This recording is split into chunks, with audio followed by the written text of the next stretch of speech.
And what is the value of gravity on the moon? What is the value of gravity on the surface of Earth? It is 9.8 meter per second square. I'm talking about the Earth.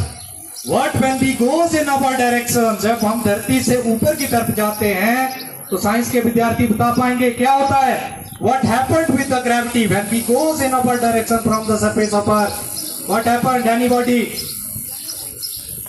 Who can tell me what happened when we goes in upper directions from the surface of Earth? Any student from +1 and +2 science? Arushi, you tell me what happened? What happened? My question is when we goes in upper direction, जब हम धरती से ऊपर जाते हैं तो gravity क्या होता है? बढ़ती है या घटती है? कम हो जाती है। Very good. पीछे हाथ भी खड़ा कर रहे हैं। क्या होता है? याद रखना है, जब हम धरती से ऊपर जाते हैं पहाड़ों में क्या होता है? ग्रेविटी कम होती है। और मैं आपको एग्जांपल देता हूं, क्रिकेट सभी खेलते हैं। क्या होता है? जब हमारा क्रिकेट का मैच जो है वो यूरोप या ऑस्ट्रेलिया में होता है तो यूरोप और ऑस्ट्रेलिया जो वो कैसे एरिया, हिली एरिया है ना, बर्फ पड़ती है। स्विट्जरलैंड वगैरह जब हम देखते हैं, हमारे खजियार को भी मिनी स्विट्जरलैंड कहा जाता है। क्यों कहा जाता है?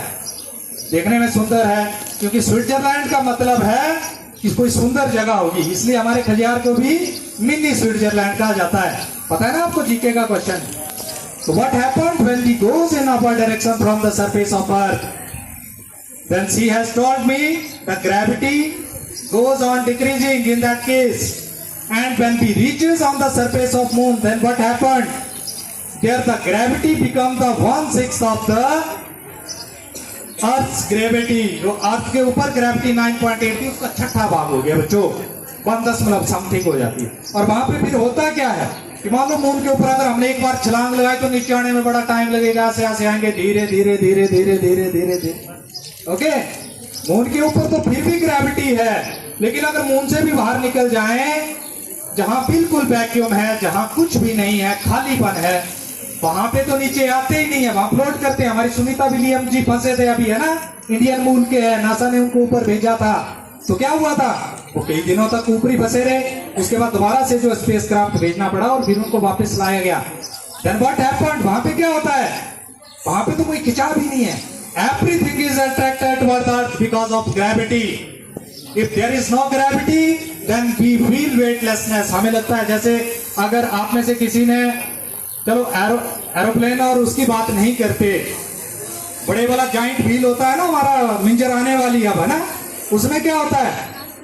जब ऊपर से नीचे आ रहे होते हैं तो ऐसे लगता है कि अंदर का जो है पेट वाला पोर्शन ऐसे एक अलग सा फील होता है। What is that? वहां भी साइंस है, हर जगह साइंस है।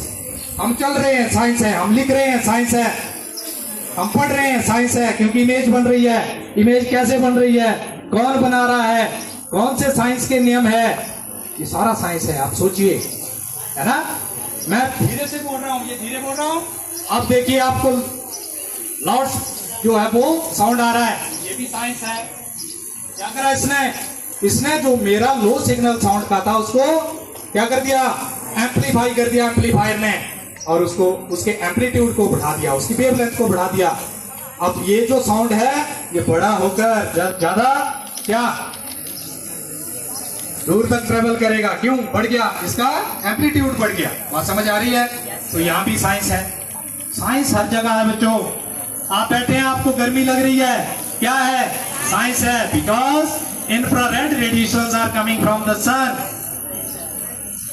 और कितनी खूबसूरत बात है कि हमें वो फील हो रही है, दिख नहीं रही है कि गर्मी दिख रही है कहीं? इंफ्रारेड रेडिएशन दिख रही है, इलेक्ट्रोमैग्नेटिक वेव्स। उसके पीछे भी साइंस है जो हमें दिखता नहीं है। जब ऑब्जेक्ट जो है वो वेलोसिटी ऑफ लाइट के साथ ट्रेवल करता है तो वो हमें दिखता नहीं है। लेट अस सपोज मैंने हाथ में पकड़ा हुआ है, इसको मैं वेलोसिटी ऑफ लाइट के साथ अगर थ्रो कर दूं तो ये हमें दिखने बंद हो जाएगा। And what is that velocity? What is the velocity of light? कोई बताएगा? बड़ा आसान सा प्रश्न है। यस बेटे बताइए। 3 × 10⁸ 3 के साथ 8 जीरो लगा दो, कितने मीटर एक सेकंड में? और अगर किलोमीटर में बात करें तो 3 लाख किलोमीटर एक सेकंड में। मतलब यू कैन जस्ट इमेजिन कि हमने बस ये करा, ये 1 सेकंड है ना, 3 लाख किलोमीटर क्रॉस कर गया वो, तो फिर वो हमें दिखाई नहीं देगा। जैसे एक प्रोवर्ब है, out of sight out of mind, है ना। जब कोई वस्तु फास्ट फास्ट मूव करती है तो ऐसे लगता है कि अभी एकदम से निकल गई गोली की तरह, है ना। तो जब 3 लाख किलोमीटर पर सेकंड किसी वस्तु की वेलोसिटी होगी तो वो इलेक्ट्रोमैग्नेटिक वेव का रूप ले लेगी, और इलेक्ट्रोमैग्नेटिक वेव जो है वो हमें दिखेगी नहीं। बात समझ आ गई? ठीक है बच्चों। और अब कोई बता सकता है कि चंद्रमा की कितनी दूरी है अर्थ से और सन की? कोई बताइए, what is the distance of the moon from the earth? Anyone who can tell me what is the distance? Yes, will you tell me? कारी है ये, बताइए छावट, कितनी दूरी है? कोई भी, कोई +2 का? 3,84,000 किलोमीटर। वेरी गुड, क्लैपिंग इस बच्चे के लिए।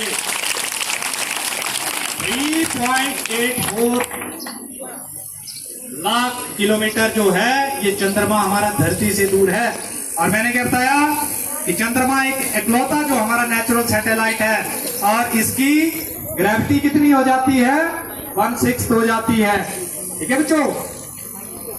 और ये भी धरती की परिक्रमा करता है, जैसे अर्थ जो है सन के चक्कर काटती है, तो ये जो है ये अर्थ की परिक्रमा करता है। और एक लूनार मंथ होता है, 7.3 डेज हम उसमें लेते हैं। ठीक है, चंद्रमा का बड़ा रोल है। चंद्रमा, धरती और सूर्य जब घूमते हैं तो कई बार हम देखते हैं चंद्र ग्रहण लगा, सूर्य ग्रहण लगा।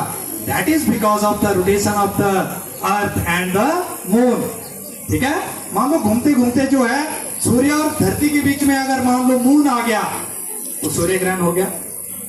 घूमते घूमते अर्थ आ गई सूर्य और मून के बीच में, तो ये इसको अपना चंद्र ग्रहण हो गया। ठीक है, लूनार इक्लिप्स बोलते हैं अंग्रेजी में, और इसको बोलते हैं सोलर इक्लिप्स। ओके, चंद्र ग्रहण और सूर्य ग्रहण। तो बड़ी बहुत सी बातें हैं प्यारे बच्चों। आप